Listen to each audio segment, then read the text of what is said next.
Here's a moment every golfer knows. You're standing over your bag. You've got a number in your head. You got a club in your hand. And somewhere deep down, you're not actually sure if it's the right one. Maybe you hit it well last time. Maybe you didn't. I asked my son which club I should hit.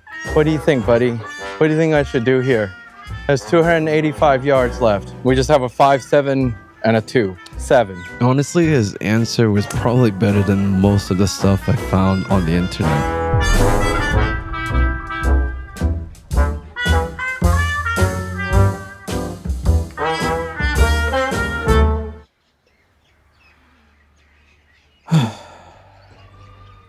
Which one goes in the bag?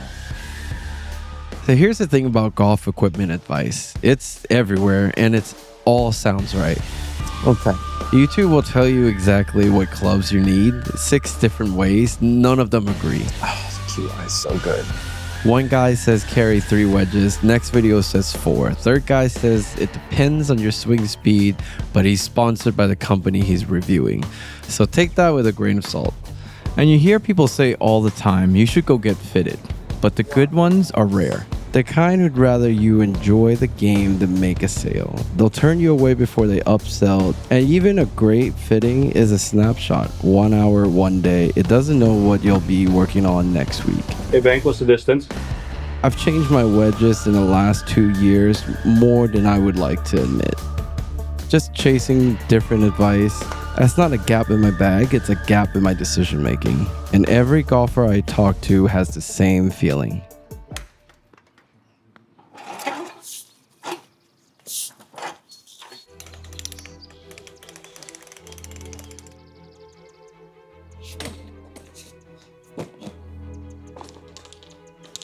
So I start digging. Lop gap, calculator, rapsodo data, fitting chart.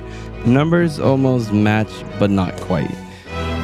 Add to cart, one more thread, one more review. New equipment drops every year. All of it works for the swing it was designed for, not yours. Most people would probably pick up something and go play by now. That's probably the smart move. But it is what it is has never been something I can accept when there's data sitting right there.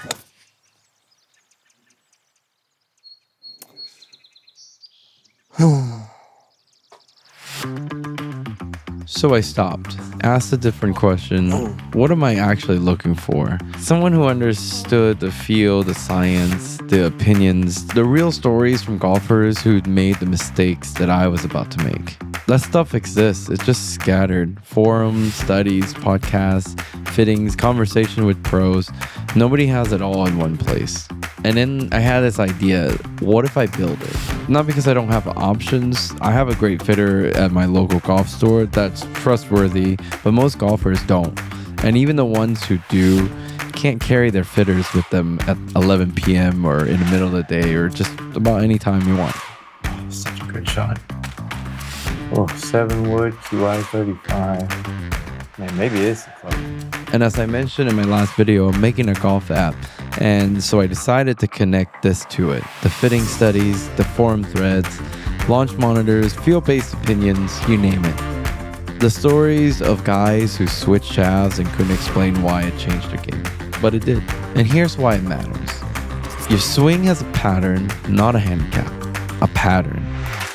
How you load, where you release, what your hands wants to do when you're tired on the back nine.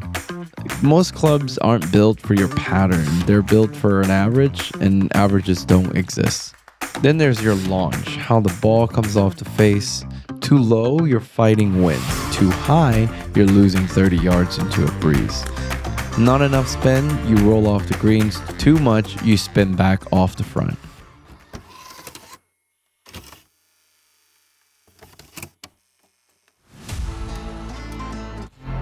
That's what fitting does. It matches the club to your pattern, your launch, your gaps. And I wanted to create a tool that can actually give it back in language you can use. Not spin rates, not launch angles. Just this club will feel like you have more time at the top. Or this head rewards a slightly out-to-in path. Real talk, the way a fitter you trust would explain it. Free on your phone, no appointment, no sales pressure. Even with this fitting tool, I still second guess myself. That's just part of golf. But now I have a reason for every club in my bag. It's not a guess, it's a reason. And honestly, I'm just trying to be that guy in a group who gets told how far the hole is and knows exactly which club to hit. The guy who lands it where he wants. That guy in my group is Jeff. You know Jeff. Everyone's got a Jeff. I want to be that friend that can say, you got 200 yards left, definitely pull out that 7-wood. Or you can just top the ball. We have 151 yards to go. What do you use? With a 12 feet elevation, it means that it's on an uphill. So if it's on an uphill, you need to use more clubs, something that goes further. 7-iron or 6-iron? 6-iron. 6-iron? Okay, let's play it safe. You think I'll go over or under? Under? Oof. Tough crowd.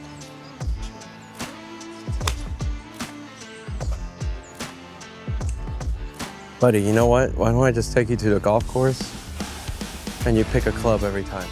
It's amazing how complex golf can be and how simple at the same time. I think that's why a lot of us enjoy playing it.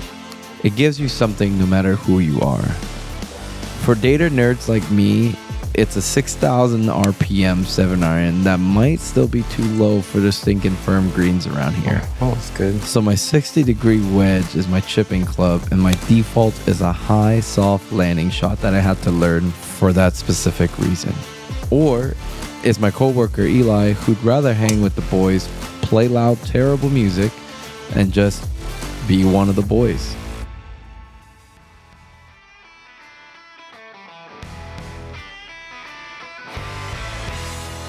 So with everything on the table, here's what I did.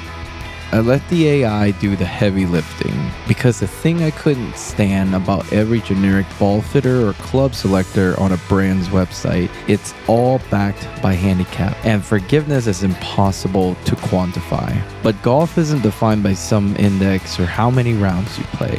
There are things that go into a swing beyond speed and accuracy, mental aspects, physical limitations, the way your body moves. So I had my AI model go research. Not club specs, not loft charts, the stuff that actually matters. Stuff like TPI, how your body's mobility affects your swing. Individual swing mechanics, not some standardized aesthetics. Strategy frameworks like Decade Golf and Mark Brody's strokegained research that changed how the best players in the world think about every shot. It's the foundation for my gap analysis and ball fitting tools.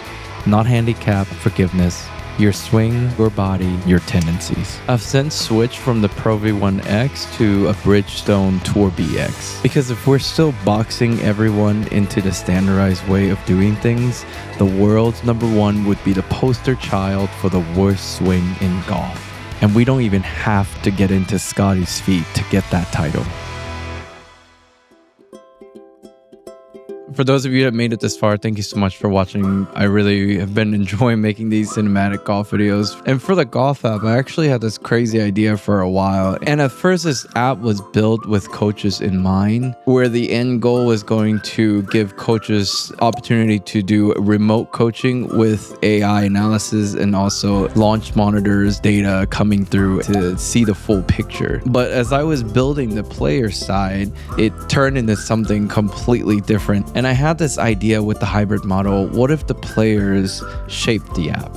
Like community-driven app. And you can vote on features, what you want and what you don't want. And part of this idea actually came from me growing up playing video games. And the ones that changed based off what the community asked for, those are the games that people are still talking about to this day. And I wanted to bring that mindset to golf. I'm really excited about that, and I hope you guys are too. And if you guys want in on that, there's a Discord link and a newsletter link in the description below, along with the 2 tools that I mentioned in my video. They're completely free. It's essentially a club gap selector and a ball selector.